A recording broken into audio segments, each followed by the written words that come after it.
મહિલા જ્યારે 50ની ઉપર પહોંચે છે એજમાં અને મેનોપોઝ પણ એક એની શરૂઆત થાય છે ઘણાને, તો ત્યારે એને શું કાળજી રાખવી જોઈએ અને એના સિમ્પટમ્સ કેવી રીતે ખબર પડે છે? મેનોપોઝ એટલે આપણે માસિકનું બંધ થઈ જવું એને કહેતા હોઈએ છીએ.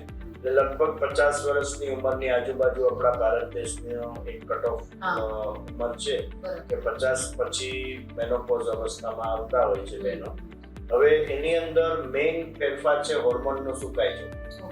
હોર્મોન જે ઇસ્ટ્રોજન ને પ્રોજેસ્ટેરોન નામના હોર્મોન કહીએ એ ડ્રાય થઈ જતા હોય છે, સુકાઈ જતા હોય છે, અને મેનોપોઝ કહીએ. હવે એમાં સૌથી મહત્વની ઘટના થતી હોય છે ચામડીનું સૂકાપણું. એ હોર્મોન સુકાઈ ગયા એટલે સ્વભાવનું ચીડિયાપણું. ઘણા બધા બહેનોને એકલાપણું ફીલ થતું હોય છે, નાની નાની વસ્તુમાં ગુસ્સો આવતો હોય છે. ઘણા બધા બહેનોને હોટ ફ્લસીસ એટલે એકદમ ગરમી ફીલ થતી હોય છે. તો આ બધી જ વસ્તુઓ હોર્મોનના આધારિત છે. ઘણા બધા બહેનોને ચામડીના સૂકાપણાને લીધે વારંવાર યુરિનનું ઇન્ફેક્શન થતું હોય છે. અને જો માસિક ને બધું બંધ થયા પછી 1 વર્ષ પછી ક્યારેક ફરીથી આવે તો કેન્સર હોવાની પણ શક્યતા હોય છે.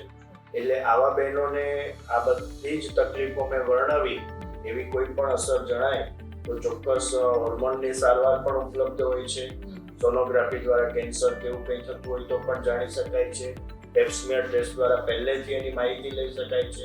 તો આ બધી ટેકનોલોજી અને સારવારનો આ મહિલાઓએ ચોક્કસ ઉપયોગ કરવો જોઈએ. અને કોઈ પણ તકલીફ ના હોય તો પણ કેલ્શિયમ છે, અમુક સોયાબીન છે, એવા તત્વોનો ઉપયોગ કરે તો એમની હેલ્થ સારી રહે. એટલે આ બધી વસ્તુઓ મેનોપોઝ અવસ્થા માટે અમે યોગ્ય સલાહ આપતા હોઈએ છીએ.